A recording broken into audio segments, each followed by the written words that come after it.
Mà lo quay phim với đội nhóm seperti wah đấy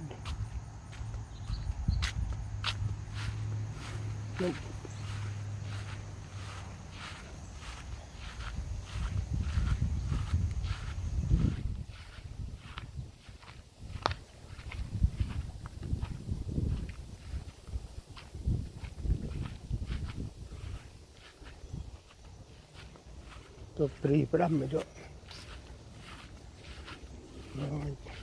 đây bị họ cái nào vậy cái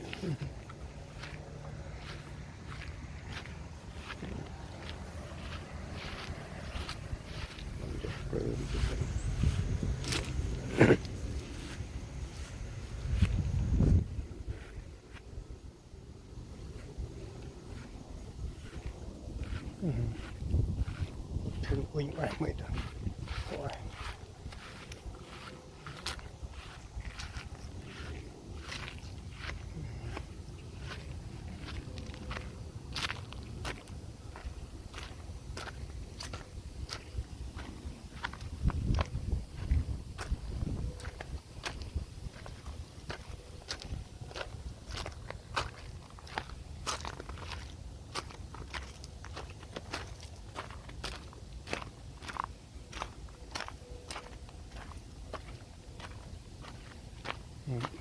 phải hiểu được hiểu được cái pram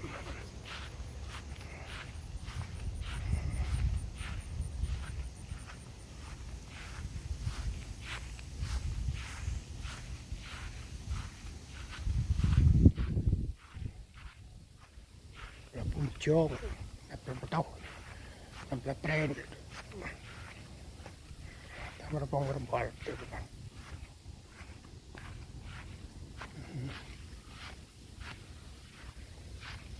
มีปลาปลายุงรัดเลยนี่ได้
Có hiểu được đấy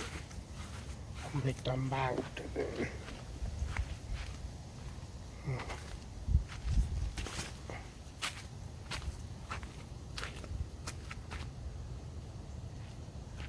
bên cao xi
một là tôi tại phải xả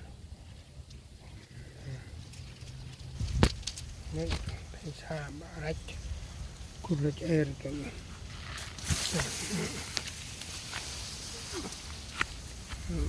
tùm ra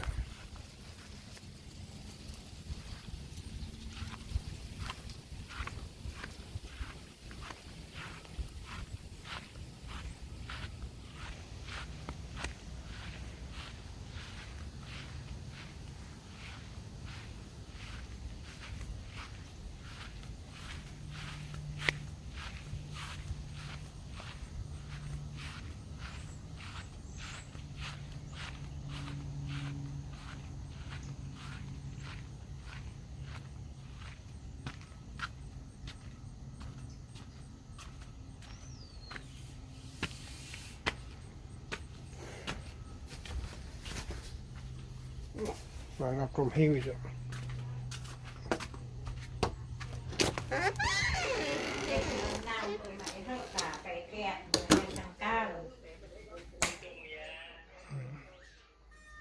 nè nè nhiều tàn ít mà quay như kia tất nhiên coi ha và từ từ sẽ cứ nước gác và từ khi tay hay là phải hả kia tầm co ấy quay như tầm co hoặc tay hay tay hả và ta câu quét này nhá nè là cái nè hay phải đi qua làm thêm hay làm đua và chạy chăm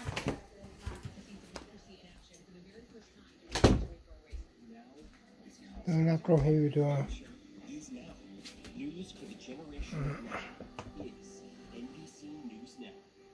mình thấy sự new story new nào tắt cả phụ ra đàn tâm NBC News Daily is number one for afternoon news across all of television. I'm Morgan Radford. đọc ai là ngôi chợ